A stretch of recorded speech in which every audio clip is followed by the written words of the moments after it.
Hello students, welcome to Acharya academy. आज हम लोग अलंकार पढ़ेंगे। अलंकार भी हमारे लिए बहुत ही महत्वपूर्ण चैप्टर है। तो चलिए हम लोग अलंकार पढ़ते हैं। सबसे पहले अलंकार की संधि विच्छेद करेंगे। जब हम अलंकार शब्द का संधि विच्छेद करेंगे तो ये अनुस्वार पंचमाक्षर में बदल जाएगा। जैसे अलम धन कार, अलंकार का विच्छेद करेंगे तो अलम धन कार होगा। अलम का अर्थ होता है सजावट, कार का अर्थ होता है करना। इस प्रकार अलंकार का अर्थ हुआ शोभा करना या सजावट करना। अब हम लोग अलंकार की परिभाषा देखेंगे। काव्य की शोभा बढ़ाने वाले तत्वों को अलंकार कहते हैं। अब हम लोग समझेंगे कि काव्य क्या है। जब हमारे मन में कोई भी भाव आता है तो उस भाव को जब हम कविता का रूप देते हैं उसे काव्य कहते हैं। अब हम लोग अलंकार के बारे में महत्वपूर्ण पॉइंट देखेंगे। प्रसिद्ध संस्कृत आचार्य वामन ने अपनी रचना अलंकार शास्त्र में अलंकार को परिभाषित करते हुए लिखा है, अलंकृतिर अलंकार, अर्थात अलंकृत करने वाले या सजावट करने वाले अलंकार होते हैं। It is most important point. अलंकार के प्रवर्तक आचार्य भामा हैं। जिस प्रकार से आभूषण पहनने पर पहनने वाले की शोभा बढ़ जाती है, वैसे ही अलंकार के द्वारा काव्य की शोभा बढ़ जाती है। अब हम लोग अलंकार के प्रकार देखेंगे। अलंकार के दो भेद होते हैं, शब्दालंकार, अर्थालंकार। शब्दालंकार के भाग को देखेंगे। पहला अनुप्रास अलंकार, दूसरा यमक अलंकार, तीसरा श्लेष अलंकार। इसके बाद अर्थालंकार के प्रकार को देखेंगे। उपमा अलंकार, रूपक अलंकार, उत्प्रेक्षा अलंकार, अतिशयोक्ति अलंकार, मानवीकरण अलंकार। अब हम लोग शब्दालंकार को देखेंगे। किसे कहते हैं शब्दालंकार? वे अलंकार जो शब्द पर आश्रित होकर शब्द की सुंदरता बढ़ा दे उसे शब्दालंकार कहते हैं, अथवा शब्द के द्वारा चमत्कार उत्पन्न करे उसे शब्दालंकार कहते हैं। शब्दालंकार के तीन भेद होते हैं। सबसे पहले हम लोग पहला भेद को देखते हैं, अनुप्रास अलंकार।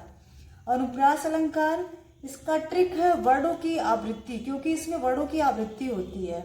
इसकी परिभाषा को देखते हैं। जब किसी वाक्य में कोई व्यंजन वर्ण क्रमशः एक से अधिक बार आए वहां अनुप्रास अलंकार होता है। जैसे उदाहरण देखते हैं हम लोग, कर कानन कुंडल मोर पखा उर्पय बनमाल विराजती हैं। यहाँ पे क वर्ण की आवृत्ति हुई है। अब हम लोग दूसरा उदाहरण देखते हैं, सुरभित सुंदर सुखद सुमन तुम पर खिलते हैं। यहाँ पे सौवर्ण की आवृत्ति हुई है। तीसरा उदाहरण देखते हैं, जो खग हो तो बसेरो करो मिली कालिंदी कुल कदम्ब की डारन। यहाँ पे भी कौवर्ण की आवृत्ति हुई है, अतः यह अनुप्रास अलंकार के उदाहरण हैं।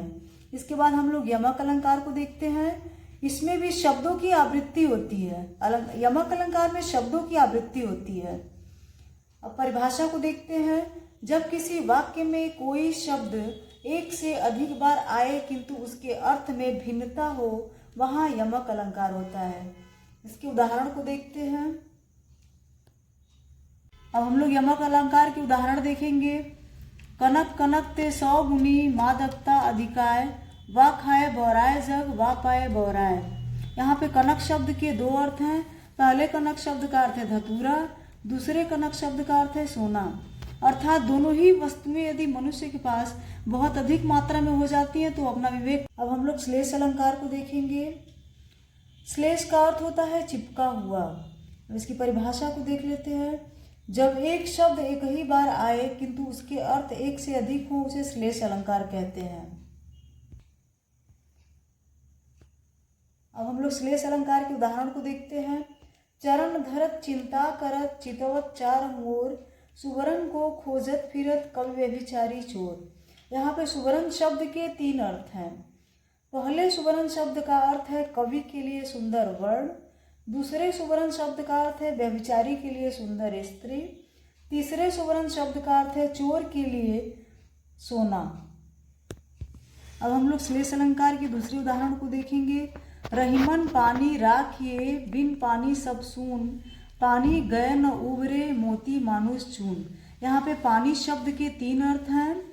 मोती के लिए चमक, मनुष्य के लिए इज्जत, चूने के लिए जल। चमक के बिना मोती का अस्तित्व नहीं है। इज्जत के बिना मनुष्य का अस्तित्व नहीं है और जल के बिना चूल्हे का अस्तित्व नहीं है। अब हम लोग अर्थालंकार की परिभाषा देखेंगे। वे अलंकार जो अर्थ पर आश्रित होकर अर्थ की सुंदरता बढ़ा दें उसे अर्थालंकार कहते हैं, अथवा अर्थ के द्वारा चमत्कार उत्पन्न करें। अर्थालंकार के 5 भेद होते हैं। पहले भेद को देखते हैं, पहला उपमा अलंकार। इसमें तुलना या समानता की जाती है। परिभाषा को देख लेते हैं।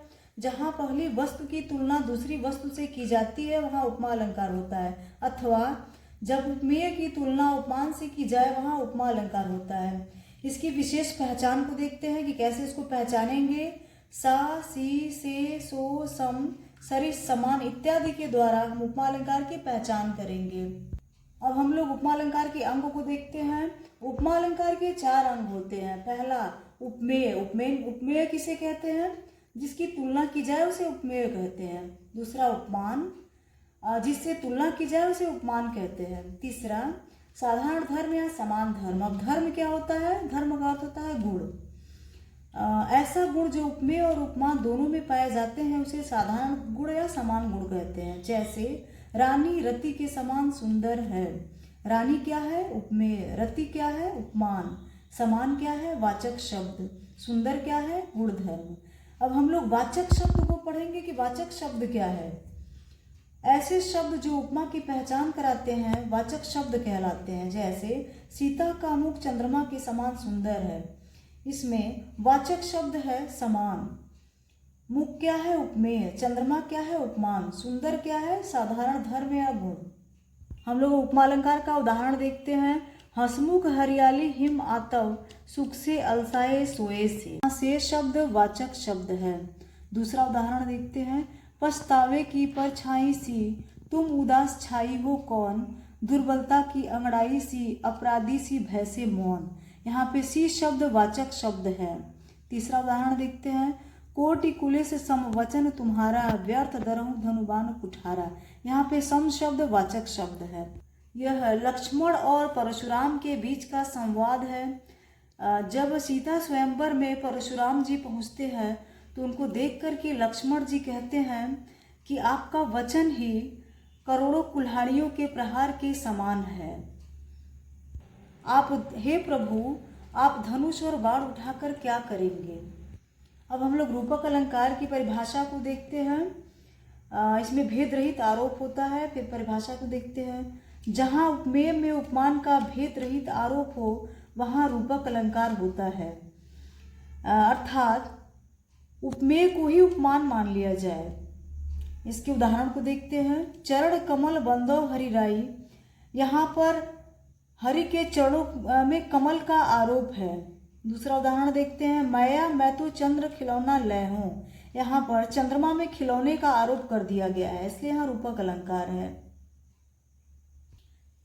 यहाँ कृष्ण भगवान यशोदा मैया से कहते हैं कि हमें चंद्रमा रूपी खिलौना चाहिए। अब हम लोग आगे उत्प्रेक्षा अलंकार पढ़ेंगे। उत्प्रेक्षा अलंकार में संभावना या कल्पना की जाती है। इसकी परिभाषा को देखते हैं।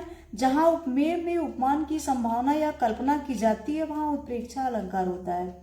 उत्प्रेक्षा अलंकार को पहचानना बहुत ही आसान होता है। इसके ट्रिक को देखेंगे, पहचानने की ट्रिक को। मनु, मानो, मनहु, जनहु, जनु, जानो, ज्यो आदि इसकी पहचानने की ट्रिक है। इसके उदाहरण को देख लेते हैं। सोहत ओढ़े पीत पट, श्याम सलोने गात, मनहु नीलमणि शैल पर, आतप पर्यो प्रभात। यहाँ पे मनहु शब्द आया है इसलिए उत्प्रेक्षा अलंकार है। इसमें उपमेय में उपमान की कल्पना अथवा संभावना की गई है। यहाँ पर श्री कृष्ण की सुंदरता का वर्णन किया गया है। ऐसा कहा गया है कि जब श्री कृष्ण पीले वस्त्र धारण करते हैं तो ऐसा लगता है जैसे नीलमणि पर्वत पर सुबह में सूर्य की किरणें आ गई हो। हम लोग दूसरा उदाहरण देखते हैं। उस काल मारे क्रोध के तन कांपने उसका लगा, मानो हवा के वेग से सोता हुआ सागर जगा। यहाँ मानो शब्द आया हुआ है।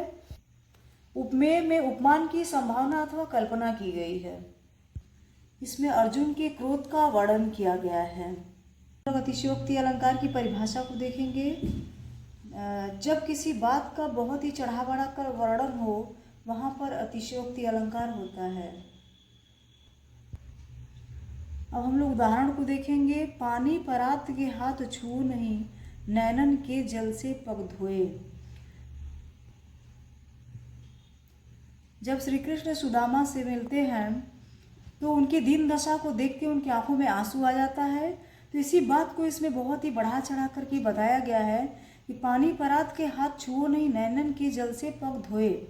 श्री कृष्ण ने पानी से भरे हुए परात को छुआ भी नहीं और अपने आंखों के आंसुओं से ही उनका पैर धो दिया। अब हम लोग दूसरे उदाहरण को देखते हैं।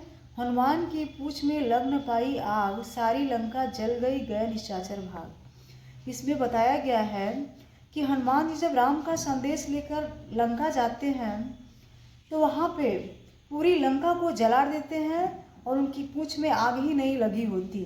यहाँ इसी बात को बहुत ही चढ़ा बढ़ा के बताया गया है। अब हम लोग मानवीकरण अलंकार की परिभाषा को देखते हैं।